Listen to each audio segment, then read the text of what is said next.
From Anshe Sfard Bethel Emeth Congregation, it's time to take 10 minutes for Torah with Rabbi Joel Finkelstein.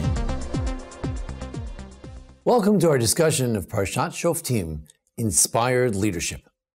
If we look in the Parsha, we raise the following question. What is it that makes a Jewish king, a Jewish leader? Is it the inspiration that qualifies him to be the Jewish leader? Or do circumstances of leadership itself create an inspired leader? I think as Americans, we've seen presidents who were inspired to begin with, such as, let's say, classically, JFK, John F. Kennedy, was inspired, and then when he put to the test, he used his prior inspiration to make him, hopefully, what perhaps some would describe as a great president. Harry Truman, on the other hand, perhaps some would say that he was not an inspired individual per se, that on the job, he did an inspirational job. George W. Bush, perhaps a man looking for a mission. When September 11th came, he found his moment. The inspiration came after the job, one might say. What about in our Parsha, as we choose a king for the Jewish people? How does it work? If you look in the Torah, you see both angles. On the one hand, it says, Som tasim alecha melech. Put somebody, make yourself a king. Go get someone. Whoever it'll be, that's your job. Just find somebody, put him up there. And when someone is in a position of leadership, they assume a certain mental responsibility, and the inspiration comes from there. However, it also says, Asher yivchar Hashem elokecha bo.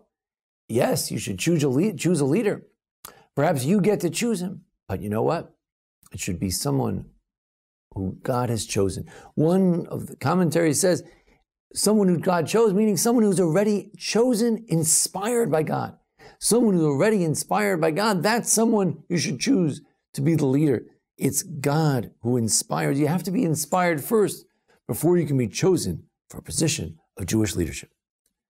But which one is it? Does the job inspire you, or should you be inspired in order to have the job? Let's look at the two very first kings, Shaul from Benjamin and David from Yehudah.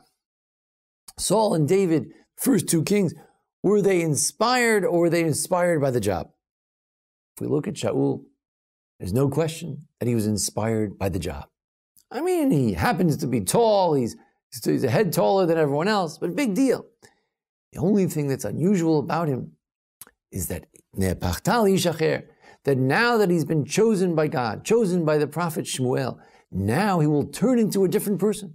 When he goes to a certain place, he'll see some prophets and he will turn into a prophetic, inspired individual.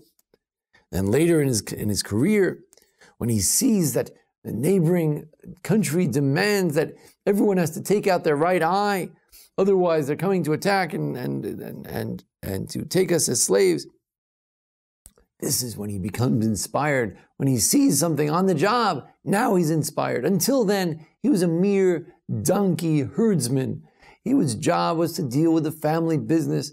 He was not necessarily one who was focused on the plight of the Jewish people, one who was focused on inspiration. But now, he would have such a radical transformation that people would say, Hagam Shaul Banviim, is this the same Saul? Saul is also prophetic. Saul is also a prophet. Saul is also inspired. It was unbelievable. It was a huge transformation. David, on the other hand, the exact opposite. When King Saul is looking for someone to bring him inspiration, he said, well, it's a fellow, David, and he's very talented in many different ways. Vashem imo. And God is with him. That's what they said about David before he became the king. He didn't need to be transformed in order to become the king. He was inspired. When he tries to get the job to be the one who will challenge Goliath and Goliath, he says that that God had helped him to slay the lion and the bear, and so too God will help him slay this brute, this Goliath, this blasphemer. In other words, David was inspired to kill a lion, to kill a bear. God was with him then, and God only continues to be with him as a leader. He didn't look to become a leader and then find his inspiration. In fact, one might suggest that when it says Asher Yivchar Hashem Elokecha Bo, one modern commentary says the prophet, the king that God chooses, meaning someone that God makes him inspired, either makes him inspired before or makes him inspired afterwards, but it's the inspiration that it will ultimately make this leader. The idea that inspiration sometimes comes after the fact, sometimes before, is reflected in the Gemara in Pesachim 117a, where it says that sometimes there's a Mizmor LeDavid, sometimes there's a LeDavid Mizmor, sometimes David is inspired and he writes a poem for God.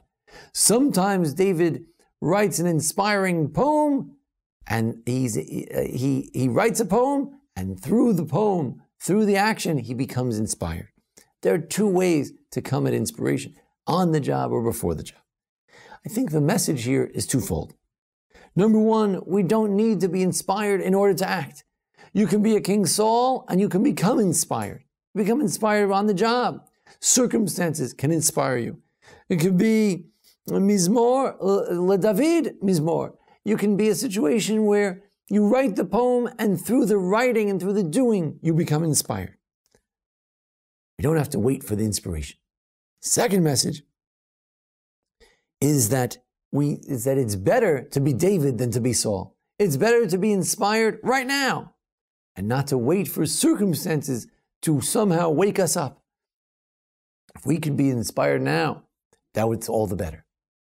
Approaching the period of Rosh Hashanah, it's the month of Elul, the month prior to Rosh Hashanah, to the Jewish New Year. And the question is, are we going to wait for that shofar to sound on Rosh Hashanah, for the momentous fasting and all the services on Yom Kippur to become inspired?